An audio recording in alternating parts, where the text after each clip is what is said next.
Hello everyone and welcome back to my B&B Everyday YouTube channel. I hope you guys are having a wonderful day. Before we start, please hit the subscribe button and give this video a thumbs up. Steffy and Finn are at the sand house celebrating their anniversary. She tells him how important she loves him and wants him to feel comfortable to say whatever he needs to tell her. That being said, she needs to go to the office and check on her parents so they can talk laterally. With that, she exits. Left alone, Finn continues to wonder how in the world he's going to tell Steffy she's now Luna's mammy. Finn's recent discovery that Luna is his son shakes him up for further than one reason. Not just because Poppy prevaricated to him, but now he has to wonder if he and Hayes inherited Sheila's evil gene. Indeed, though Finn himself has no way entertained any kind of evil or crooked study or been tempted to kill, the study of how important Luna is like Sheila gets to him. Finn has heard plenitude of stories about his half-siblings and some of the Sheila such-like effects they've done in the history. Indeed, though, from what Sheila says, they've all rejected her. Finn also has heard plenitude of stories about Sheila's own history, from her time in Genoa City, Wisconsin and Los Angeles both. Also there's the toe amputation of her toe which he figured out. He tortures himself with the memory of Luna locking his cherished woman, Steffy, in a pen, where she'd have been doomed had he not set up her. Still, could he and Hayes have inherited Sheila's wrong gene? If granddaughter Luna is like her grandmother Sheila has been in the history, Finn knows that genes don't run in just one gender in a family. Although medical inheritable conditions can favor one coitus or another, what about internal bones? Schizophrenia, bipolar complaint with all its types, frame personality complaint, those conditions can all pass through generations, or the tendency to develop them. But can the tendency towards felonious jest or evil pass too? From all he's heard about his birth mama, his motherly grandmother was evil and a victim of Sheila. So much so, it poisoned Sheila's mind as a youthful child. Could her evil gene have come from him? And if so, does that mean Finn and Hayes could have it too? Indeed, though Finn's been red-hot angry at Poppy for keeping his son from him for all those times, he realizes the nature versus nurture proposition doesn't apply then. Luna has criticized her strange parenting, with her mama's numerous suckers and her insecure, vagrant knowledge for her malfeasance, but her malfeasance isn't normal. Luna was in her right mind and not suffering from psychosis, and as far as Finn knows, she wasn't molested or abused by any of Poppy's fellows. Poppy may have slept around a lot, but she's not a monster. Luna, on the other hand, unfortunately could fit that description, and yet Sheila criticized her vituperative father. Does this mean Gregory Carter's wrong passed genetically to Sheila and Sarah, and also to several of Finn's half-sisters from Sheila? And with Luna being Finn's son and displaying so much of Sheila's type of wrong, did it pass through him and could pass to Hayes? A day with some story movement after Steffy recalled her horrible summer that we only witnessed 6 months agone. Now that Steffy is finished telling her parents what happened to her last summer, commodity they formerly knew, the show can move on to what's passing now. Steffy's hubby is still reeling from the discovery that he sired his aunt's child when he was virtually a child himself. He tried to tell Steffy on their anniversary night but chickened out. That news comes as a relief for Poppy Nozawa, Romy Park, who's hopeless for Finn to keep their secret. Poppy just got her family back in her life. She wants to enjoy that family relationship before it all blows up in her face. Surely Lee will lose her mind if she learns that Finn and Poppy had coitus right in her house when her son was only 18 times old. Poppy isn't sure how Luna will reply, but she first has to find Luna. Amazing how you can lose someone who's supposed to be in captivity. Poppy wants to talk to Luna, and it turns out that Luna wants to talk to Poppy. She begs Bone Bill to find a way to help her see her mama, but Bill reminds her of the rules.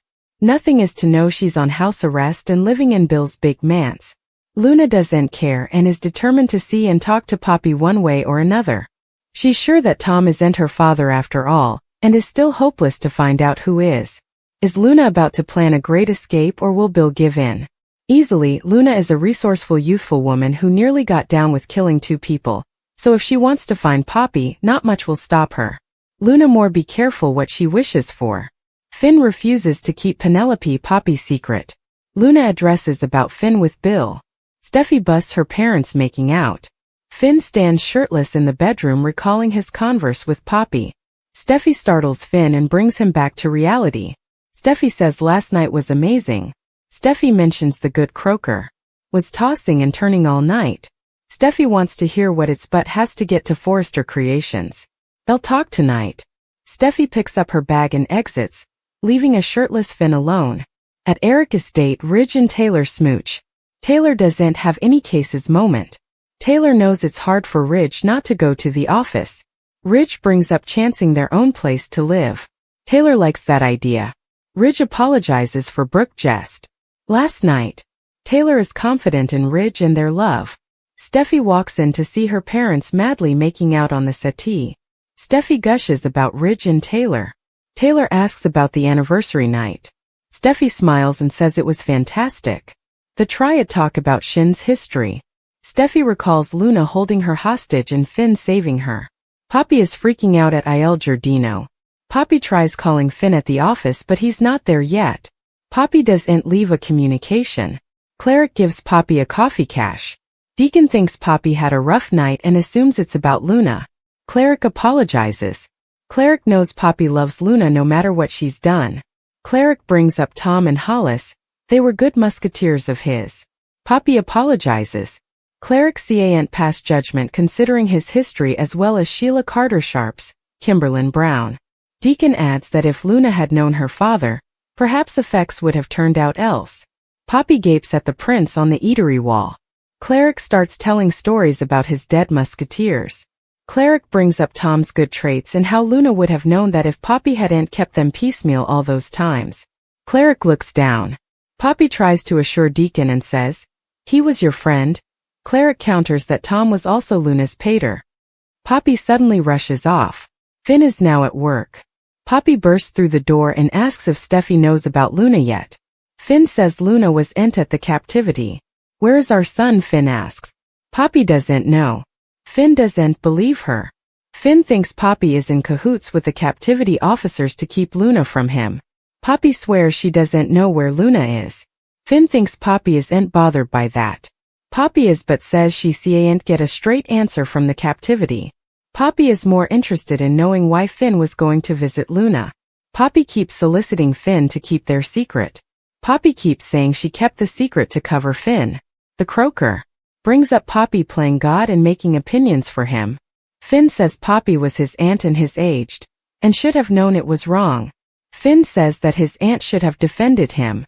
Finn insists that he's going to tell Steffy the verity. Steffy textbooks Finn a love communication as Poppy freaks out in the background.